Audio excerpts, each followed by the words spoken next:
लेकिन आज एक वीडियो सामने आया है, मुख्यमंत्री आवास के ड्राइंग रूम का वीडियो सामने आया है और उस वीडियो ने स्वाति मालीवाल जी के झूठ को पूरे देश के सामने रख दिया है। स्वाति मालीवाल जी ने जो कंप्लेंट करी थी, ये दिल्ली पुलिस को की गई उनकी एफआईआर और उस एफआईआर में शामिल फैक्ट शीट है।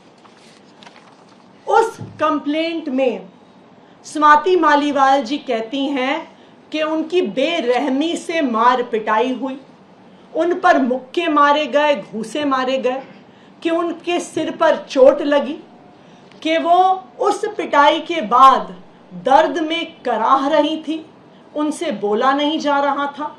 वो पुलिस को बार बार कह रही थी कि मुझे मारा गया, मुझे पीटा गया। उन्होंने अपनी कंप्लेंट में लिखा है कि उनका सर टेबल पे लगा और उनका सर फट गया। उन्होंने लिखा है कि उनके कपड़े फाड़े गए, उनकी शर्ट के बटन फाड़े गए। ये सब कुछ स्वाति मालीवाल जी ने अपने आरोपों में कहा है। लेकिन जो आज वीडियो सामने आया है वो बिल्कुल इसके विपरीत सच्चाई दिखाता है। स्वाति मालीवाल जी उस ड्राइंग रूम में बहुत आराम से बैठी हुई हैं। वो पुलिस कर्मियों को ऊंची आवाज में डरा रही हैं, धमका रही हैं। विभव कुमार जी पर जिस पर उन्होंने आरोप लगाया है, ऊंची आवाज में उनको भी धमका रही हैं, उनके लिए अपशब्दों का प्रयोग कर रही हैं। उनके कपड़े फटे हुए नहीं हैं, किसी भी प्रकार से उनके सर पर चोट नहीं दिख रही है।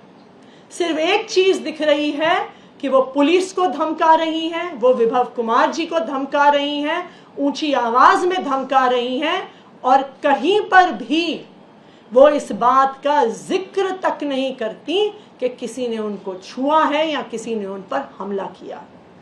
तो आज के इस वीडियो ने साफ साफ देश के सामने रख दिया है कि स्वाति मालीवाल जी द्वारा लगाए गए ये सारे आरोप बिल्कुल निराधार हैं, बिल्कुल झूठे हैं।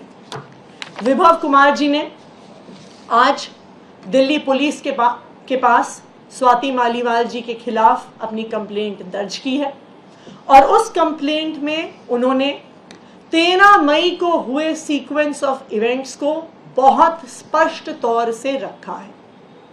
13 मई की सुबह स्वाति मालीवाल जी बिना किसी अपॉइंटमेंट के सीएम आवास पहुंची। जब उन्हें सिक्योरिटी द्वारा गेट पर पूछा गया, उनकी आइडेंटिटी पूछी गई, वो किस लिए आई हैं पूछा गया, तो उन्होंने बताया कि मेरा मुख्यमंत्री जी के साथ अपॉइंटमेंट है। जब सिक्योरिटी गार्ड्स ने ऑफिस में क्रॉस चेक किया तो उन्हें पता चला कि कोई अपॉइंटमेंट नहीं है और स्वाति मालीवाल जी को गेट पर रोका गया। लेकिन वहां पर भी उन्होंने पुलिस वालों को धमकाया, कहा कि मैं राज्यसभा की सांसद हूं, मुझे रोकोगे तो मेरे पास पावर है तुम्हारी नौकरी ले लेने की। और वो पुलिस वालों से झगड़ा कर और वो सीएम आवास में, जो सीएम रेजिडेंस का कैंपस है, उसके अंदर घुस गए। सिक्योरिटी उन्होंने फिर से कहा कि आपके पास अपॉइंटमेंट नहीं है, आप सीएम आवास में नहीं जा सकती हैं। और वो उन्हें सीएम रेजिडेंस के वेटिंग रूम में, जो रेजिडेंस के मेन बिल्डिंग जहां पे वो रहते हैं उससे बाहर है, वहां पर लेके गए, वहां पर बैठाया। उनको फिर से बताया गया आपके पास अपॉइंटमेंट आज नहीं है।